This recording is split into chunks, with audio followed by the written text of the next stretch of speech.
우선 고등학교 한국사를 공부하기에 앞서 목차를 먼저 살펴보도록 하겠습니다. 우선 1단원에서는 근대 이전 한국사의 이해라는 제목으로 우리가 공부를 하게 될 거고요. 그 다음에 2단원에서는 근대 이전 한국사의 탐구라는 제목이고 3단원 같은 경우에는 근대 국가 수립의 노력이라고 하는 제목으로 공부를 하게 될 겁니다.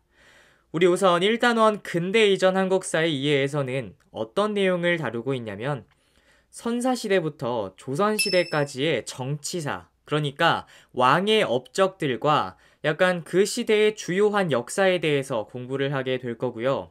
그 다음에 2단원에서는 뭘 공부하게 되냐? 우리가 이제 정치사를 어느 정도 공부를 했다 보니까 그 시대의 특징들을 아마 대부분 알 거란 말이죠. 그래서 조금 더 세분화해가지고 뭐 경제라든지 아니면 그 시대의 신분, 이런 사회라든지 아니면 문화유산과 관련된 문화 혹은 외교사에 대해서 조금 더 깊게 공부하는 단원이 2단원입니다.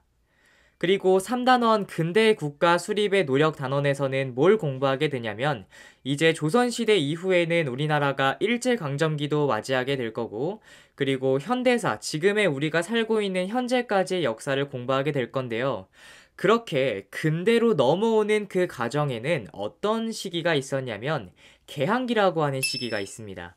그래서 병인양요, 신미양요, 그리고 흥선대원군의 집권기, 그리고 여러 가지 국권 침탈을 하는 그 과정까지를 공부하게 될 건데 우리가 그 단원을 3단원에서 공부를 하게 됩니다. 그래서 제목 자체가 근대국가 수립이라고 되어 있는 것이 이제 우리나라가 근대화하면서 조금씩 조선시대의 그런 사고에서 현대 사고로 그렇게 발전해 나가는 과정이다 라고 생각을 하시면 될 것 같습니다. 이렇게 1, 2, 3단원까지 우리가 1학기 동안 공부를 할 거고요. 2학기에는 4단원 일제강점기와 5, 6단원 현대사에 대해서 공부를 하게 될 겁니다. 선생님은 이렇게 생각을 합니다. 여러분들이 선생님의 강의를 이제 앞으로 볼 거 아닙니까? 그 강의를 보면서 역사는 지어낸 얘기가 아니라 우리가 살아온 그 이야기를 역사라고 하잖아요. 그 기록을 역사라고 하죠. 그러니까 항상 역사는요, 원인과 결과가 존재합니다. 따라서 어떠한 사건이 일어났으면은 그로 인해서 발생하는 이야기들이 쭉 펼쳐져 나간다는 소리예요. 그러니까 항상 역사에는 인과관계가 존재합니다. 선생님은 그 인과관계들을 정말 중요하게 생각을 하기 때문에 강의 중간중간에 왜 발생했을까를 항상 끊임없이 질문을 할 거예요. 그러면 여러분들은 그 질문의 답을 찾아 나가면서 선생님의 강의를 보시면 좋을 것 같습니다.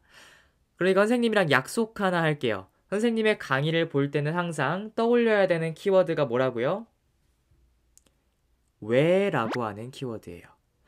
항상 왜 라고 하는 키워드를 여러분들이 스스로에게 던지면서 선생님의 강의를 따라오시면 좋을 것 같습니다. 그럼 우리 1강 선사시대의 역사 시작을 해보도록 하겠습니다. 자, 우리의 역사 시대는 어떻게 구분을 하게 되냐면요. 우선 초기에 여러분들 석기시대라고 하는 말 들어보신 적 있죠?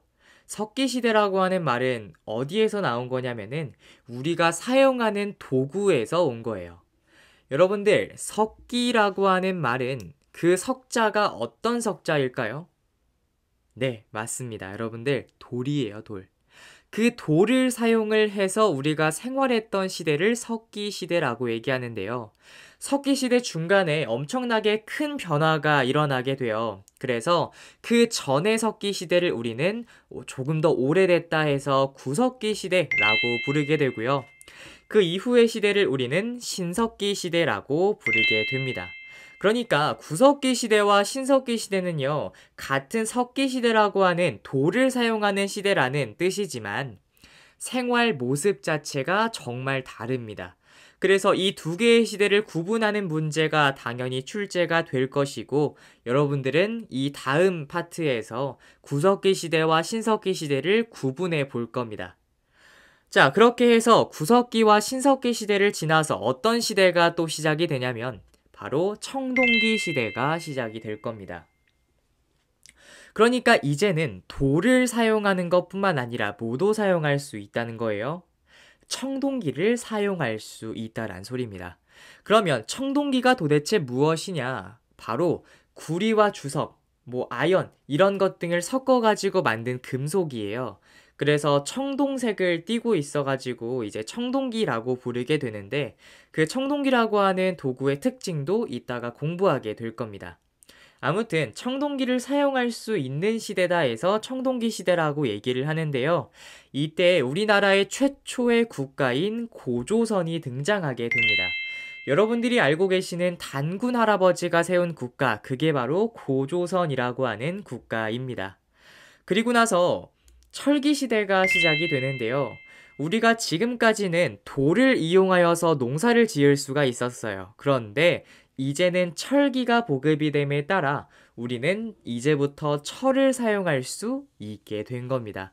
따라서 철을 이용하여서 우리가 농기구도 만들고 무기도 만들어서 전쟁이나 아니면 농사에 사용을 하였다라고 생각하시면 될 것 같고요. 이 철기 시대에는 정말 여러 가지의 국가들이 생겨나게 됩니다. 저기 만주 지역에서는 만주 숭화강 일대에 부여라고 하는 국가가 만들어지고요. 그 밑에는 요동지방에 고구려라고 하는 국가가 만들어지고, 그리고 저 한반도 끝쪽에는 옥저라고 하는 국가가, 그 밑에는 동예라고 하는 국가가 만들어지고요. 그리고 한반도 남부에는 세 개의 국가가 만들어지게 되는데 그게 바로 마한, 진한, 변한이에요. 그런데 셋 다 한이라고 하는 게 붙어 있잖아요. 그래서 우리는 이 시기를 이 나라들을 합쳐서 삼한이라고 부르게 됩니다. 굉장히 우리나라에 여러 나라가 생겨났기 때문에 우리는 이때를 여러 나라 성장이라고 얘기할 수가 있어요. 그래서 여러 나라의 성장이라고 우리는 부르고 그 여러 나라의 특징도 우리가 다음 강의에서 공부를 하게 될 겁니다. 우리가 이 시대를 또 한 번 구분을 할 수가 있는데요. 선생님이 역사 선생님이지 않습니까? 그렇죠? 역사라고 하는 건 그럼 뭘까요? 우리가 살아온 그 기록이에요. 그게 바로 역사입니다. 그런데요, 그 문자로 갠 기록이 없는 시기도 존재했어요. 우리가 역사라고 한다면 여러 가지의 서적들을 우리가 해석을 해가지고 알아낸 거거든요. 그래서 여러분들이 알고 계시는 서적 뭐가 있습니까? 조선 왕조실록, 그리고 삼국사기, 삼국유사 이런 이야기들이 다 역사책이란 말이에요. 그것들을 해석해서 알게 된 시대가 우리는 역사라고 부르는 시대입니다. 그런데 그 역사 시대가 아니었던 그 이전의 시대도 존재하는데요. 우리가 그 시대를 뭐라고 부르냐? 바로 선사시대라고 부르게 되는 거예요. 선사시대에는 문자로 된 기록이 존재하지 않습니다. 그럼 선생님, 우리가 어떻게 알게 된 시대인가요? 라고 질문할 수 있을 텐데 우리나라에 있는 고고학자들이 유적지와 유물들을 분석을 해서 유추해낸 시대가 바로 선사시대입니다. 우리나라 같은 경우에는요, 구석기부터 청동기 시대까지가 선사시대에 포함이 됩니다. 그런데 세계사 같은 경우에는 신석기 시대까지가 역사시대 전 선사시대예요. 그러니까 우리나라의 역사랑 세계사의 그런 역사랑 조금의 차이가 있다 정도로 생각을 하시면 될 것 같습니다. 그래서 우리나라는 청동기 시대까지가 선사시대다 라는 걸 기억하시면 될 것 같고요. 우리나라는 철기 시대부터 지금 우리가 살아오고 있는 현재까지가 이 역사시대다 라고 생각을 하시면 좋을 것 같습니다. 자, 그러면은 이제 우리 구석기 시대랑 신석기 시대를 한번 구분해서 공부를 해보도록 할게요. 같은 석기, 돌을 사용한다라고 하는 공통점이 있지만 차이점이 훨씬 더 많습니다. 우리는 그 차이점을 한번 공부를 해보도록 할 건데요. 항상 여러분들, 우리가 생활을 하는데 가장 중요한 게 뭘까요? 여러분들 의식주 중에서 가장 중요한 게 뭘 것 같아요? 바로 식이에요. 사람은 못 먹으면 죽습니다. 그냥 옷은요, 그냥 아무거나 걸쳐 입으면 되고요. 그냥 노숙하면 돼요. 해결되거든요. 근데 먹지 못하면 사람은 죽습니다. 따라서 먹을거리를 얻는 게 가장 중요한 그 시대의 업무였어요. 그러면 그 먹을거리를 어떻게 얻느냐에 따라서 생활 모습이 완전히 달라지게 될 겁니다. 자, 구석기 시대에는 어떻게 먹을거리를 얻게 되냐? 바로 사냥과 채집을 통해서 먹을거리를 얻어요. 그러니까 그 당시에 있었던 매머드 같은 것들을 사냥을 하고 다니는 겁니다. 그러니까 저 멀리 매머드가 지나간다?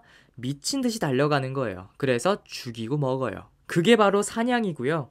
그렇지 못하겠다. 그러면 곤충을 잡아먹거나 아니면 나무의 그런 열매 아니면 뿌리를 채집해서 먹는 사냥과 채집을 통해서 먹을거리를 얻는 시대가 구석기였다는 거죠. 그러면 여러분들, 이 구석기 시대에는 어떤 도구를 사용을 했냐라고 물어본다면 사냥과 채집에 알맞는 도구를 사용을 해야 되겠죠. 그래서 만든 도구가 바로 뭐냐? 뗀석기입니다. 돌을 사용한다고 했잖아요. 그런데 그냥 돌은 사냥하기에 적합하지 않습니다. 그래서 마구마구 돌과 돌을 부딪혀서 날카롭게 만들어요. 그래서 주먹도끼와 순뱃지르개라고 하는 날카로운 돌을 제작을 해서 사냥을 해서 먹었습니다. 그게 바로 뗀석기라고 하는 그런 도구였다라고 생각을 하시면 될 것 같고요. 그 다음에 주거의 형태는 뭐냐면 여러분들 사냥과 채집을 해야 돼요. 그러면 한 곳에 있으면 될까요? 안 될까요? 안 되겠죠. 여러 곳으로 이동을 하면서 먹을거리를 찾아서 떠나가야 돼요. 그래서 주거의 형태가 동굴과 막집에서 이동 생활을 했다라고 생각을 하시면 됩니다. 계속 이동을 해야 되니까 집도 막 지어요. 그래서 막집이고요. 집 지기 싫다. 동굴 찾으면 돼요. 그래서 동굴에서 생활을 했다라고 생각을 하시면 될 것 같습니다. 그리고 여러분들 이 당시의 사회가 어땠냐면요. 모두가 평등합니다. 네. 무리지어서 시족, 부족 단위의 생활을 하기도 했지만 모두가 평등한 시대에 살고 있었어요. 그게 바로 구석기 시대의 특징이다 라고 생각을 하시면 될 것 같습니다. 자, 그런데 여러분들 구석기 시대가 점점 끝나갈 무렵 뭐가 시작이 되냐면요. 빙하기가 시작이 됩니다. 그러니까 모두가 꽁꽁 얼었어요. 그런데 그 빙하기가 끝나고 나서 빙하가 녹습니다. 그러면 해수면, 바다의 높이가 어떻게 될까요? 엄청나게 증가합니다. 해수면이 엄청나게 증가를 해서 바다가 높아져요. 그러면서 우리나라에 있는 동물들도 습성이 달라지게 됩니다. 그리고 크기도 달라지게 돼요. 원래는 매머드 같이 겁나게 큰 그런 동물들이 있었던 반면에 신석기 시대부터는 동물들의 크기가 작아지기 시작을 해요. 그래서 엄청나게 작고 날쌘 동물들이 만들어지기 시작을 합니다. 그러면은 이 시대에는 사실 적합한 도구를 또 제작을 해야 되겠죠. 그래서 돌보습, 돌낫 이런 도구로 점점 변화하게 됩니다. 일단 먹을거리를 이제 어떻게 얻기 시작을 하냐면요. 이제는 사냥에만 매진하지 않습니다. 사람들이 굉장히 똑똑해졌기 때문에 농사를 짓는 방법을 알게 돼요. 그래서 농사 경제가 시작이 되는데 우리는 그걸 줄여서 농경이라고 얘기를 해요. 그러니까 사람들은 농사를 지어서 조, 수수, 피 이런 곡물들을 재배를 해서 먹기 시작을 했고요. 아직까지 벼농사를 지을 만큼 발전되진 않았습니다. 그리고 여러분들 목축이라고 하는 건 뭐냐면 우리가 가축을 기르는 거예요. 소, 돼지, 말 뭐 이런 가축들을 길러서 잡아먹습니다. 그게 바로 목축이라고 하는 거였습니다. 그러니까 우리가 조금 더 원시적인 그런 시대에서 이제는 농사를 지어서 우리가 자급자족의 형태를 할 수가 있게 된 거잖아요. 엄청난 혁명입니다. 그래서 우리가 이걸 신석기 혁명이라고 불러주기도 해요. 자, 그러면 이 농경과 목축에 관련된 도구들을 또 제작을 해야 되겠죠. 그게 바로 간석기라고 하는 도구가 됩니다. 뗀석기보다 조금 더 정교해진 그런 모습의 돌을 만들게 되는데요. 그게 바로 간석기라고 하는 도구였고요. 그리고 갈돌과 갈판이라고 하는 게 대표적인 간석기였습니다. 여러분들 곡식의 껍질을 벗겨서 먹어야 될 거 아닙니까? 그래서 만든 도구가 갈돌과 갈판이에요. 네, 갈판이라고 하는 그 받침을 만들어 두면은 갈돌로 많이 문질러요. 그러면은 곡식의 껍질이 벗겨집니다. 그 역할을 했던 것이 갈돌과 갈판이라고 하는 간섭기였고요. 그리고 그렇게 해서 우리가 재배를 한 그런 농작물을 보관하는 역할을 하는 그릇도 필요했겠죠. 그게 바로 빗살무늬 토기였습니다. 그래서 이 토기를 통해서 식량을 저장하거나 심지어는 조리하는 역할도 하기도 했어요. 여러분들 신석기 시대에는 빗살무늬라고 하는 그런 무늬가 새겨져 있습니다.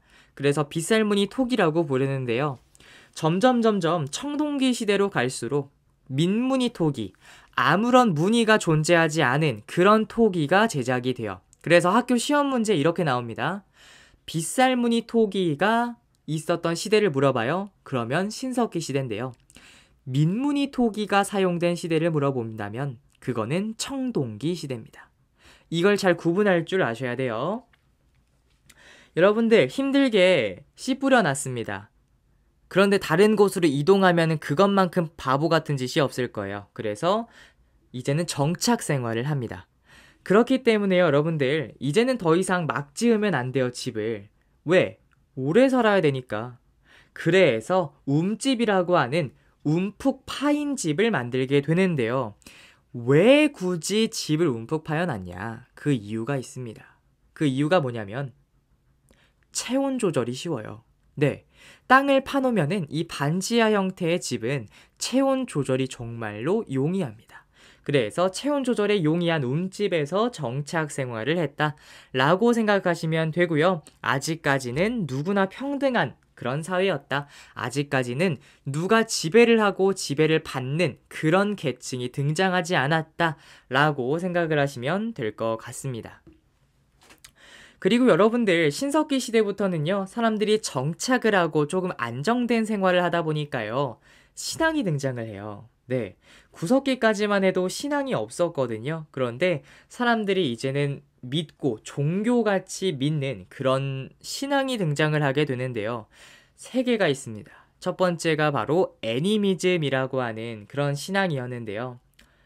여러분들 신석기 시대 사람들이 믿을 게 뭐가 있겠습니까? 근처에 있는 건 자연밖에 없어요. 그래서 신앙의 근거를 자연에서 얻어요. 그래서 이 시대 사람들은 세 가지 모두 다 자연과 관련이 있는 것들인데요. 첫 번째, 애니미즘은요, 모든 자연물에도 영혼이 있다라고 믿었어요. 그래서 저 태양, 저 물, 저 바람, 저 공기에도 모두 다 신이 있다고 믿었습니다. 그래서 그렇게 모든 자연물을 약간 좋아하고 영혼이 있다고 믿고 숭배하는 그런 애니미즘이라고 하는 신앙이 있었고요. 두 번째로는 토테미즘이라고 하는 이제 신앙이 있었는데, 요건 뭐냐면 특정한 동식물을 숭배하는 겁니다. 예를 들어서 내가 곰을 되게 좋아해요. 그러면은 곰을 믿는 그런 부족을 따로 만드는 거예요. 이런 식으로 특정한 동물이나 아니면 식물을 숭배해서 그걸 찬양하는 그런 신앙이 바로 토테미즘이고요. 마지막으로 조상의 영혼을 숭배하거나 아니면 영혼, 스피릿 뭐 이런 걸 되게 좋아하는 그런 숭배하는 그런 신앙이 바로 샤머니즘입니다. 그래서 애니미즘과 토테미즘과 샤머니즘이라고 하는 이 세 개의 신앙이 등장한 것도 신석기 시대다라고 생각을 하시면 됩니다. 선생님이 아까 처음 OT 때 얘기했던 거 기억나시나요? 뭐였죠? 인과관계였죠. 여러분들 구석기 시대에는 사냥과 채집을 했기 때문에 도구와 주거와 사회가 요런 거예요. 그리고 신석기 시대에는 농경과 목축을 했기 때문에 이런 도구, 주거, 사회가 등장하는 겁니다. 그러니까 여러분들 항상 역사가 인과관계로 이루어져 있다는 점을 기억하고 공부하시면 훨씬 더 편할 거예요. 자, 그렇게 구석기와 신석기를 공부를 했고요. 이제는 청동기를 한번 가보도록 합시다. 선생님이 아까 청동기 만드는 법을 얘기해 줬었는데 뭐였죠? 구리, 아연, 주석 이런 걸 섞어가지고 만드는 게 청동기예요. 근데 여러분들 청동기는요, 문제가 있습니다. 뭐냐면 고무랑 같다고 생각하시면 돼요. 고무와 같아요. 쉽게 구부러진다는 소리입니다. 그러면 여러분들 청동기는 농사를 짓고 무기로 쓰려고 만든 도구가 맞을까요? 틀릴까요? 틀리겠죠? 아니에요. 네. 청동기는요, 너무 쉽게 구부러지기 때문에 이걸로 땅을 팔 수도 없고요. 그리고 이걸로 무기? 죽습니다. 그대로 하늘로 승천하는 거예요. 그러니까 여러분들, 이 도구는 무엇을 위한 도구였을까를 한번 생각해 볼게요. 청동기를 사용하는 이유가 뭘까요? 왜 이걸 사용할까요? 그 이유는요, 바로 지배자들의 사치품이었어요. 실질적으로 농사나 무기로 사용하지는 않지만요, 이걸 가지고 지배자들이 사치를 부리는 거예요. 그러니까 지금의 뭐 에르메스, 구찌, 샤넬 같은 거라고 생각하시면 됩니다. 그래서 이런 걸 가지고 칼 모양을 해서 내가 지배자다 요런 걸 보여주기도 하거든요. 그게 여러분들 비파형 동검이에요. 이런 게 만들어지는 시대가 청동기 시대라는 건데요. 선생님, 지배자요? 그러면 이때부터 지배자라는 개념이 등장하기 시작한 건가요? 라고 질문할 수가 있을 텐데 정답입니다. 계급이 등장해요. 우리 구석기랑 신석기까지만 해도요, 그냥 공동으로 생산을 해가지고 그냥 공동으로 나눠 가졌습니다. 그런데 청동기부터는요, 벼농사가 한반도 남부에서 시작이 되거든요. 그러니까 벼도 재배가 돼, 농사도 이제 잘 지어. 그러면 잉여 생산물, 즉 남는 생산물이 정말 많이 등장하겠죠. 그러면 내가 다 가질 거야 라고 욕심 부리는 애들이 등장할 텐데 걔네가 더 가진 자들이 됩니다. 그 더 가진 자들이 지배자의 자리에 오르게 되고, 따라서 지배를 하는 놈과 지배를 받는 놈의 관계가 등장하게 되는데 우리가 그걸 계급이라고 얘기를 하게 돼요. 선생님이 아까 고고학자들이 분석해낸, 유추해낸 시대라고 했었죠. 계급이 등장했다는 그 유추를 할 수 있게끔 만들어준 유물이 있습니다. 그게 바로 고인돌이에요. 여러분들 장례식장을 가보면은 어떤 글귀가 써있냐면은 삼가 고인의 명복을 빕니다 라고 하는 글귀가 적혀 있어요. 그러니까 고인이라고 하면 돌아가신 분이죠. 그래서 돌아가신 분의 예의를 갖추기 위해서 그런 문구가 적혀 있어요. 그러니까 즉 고인이라고 하는 말은 돌아가신, 즉 죽은 사람을 의미합니다. 그러면 고인돌, 누구를 위한 돌? 돌아가신 분, 죽은 사람을 위한 돌이에요. 그러니까 돌아가신 사람의 그런 시체를 매장을 한 다음에요, 그 위에다가 고인돌이라고 하는 거대한 돌을 만들어서 이 사람 되게 좋았던 사람이에요, 되게 엄청난 지배자였던 사람이에요 라고 하는 거를 약간 과시하기 위한 그런 고인돌이라고 생각하시면 돼요. 정말 무겁거든요. 여러분들 요거 막 손만한 그런 사이즈라고 생각하는 사람들이 많은데 대따 큽니다. 무슨 방만한 사이즈예요. 그러면 이 무거운 돌을 옮겨줄 수 있는 사람이 있었다는 거는 노예가 있었구나 라는 걸 알 수 있는 거예요.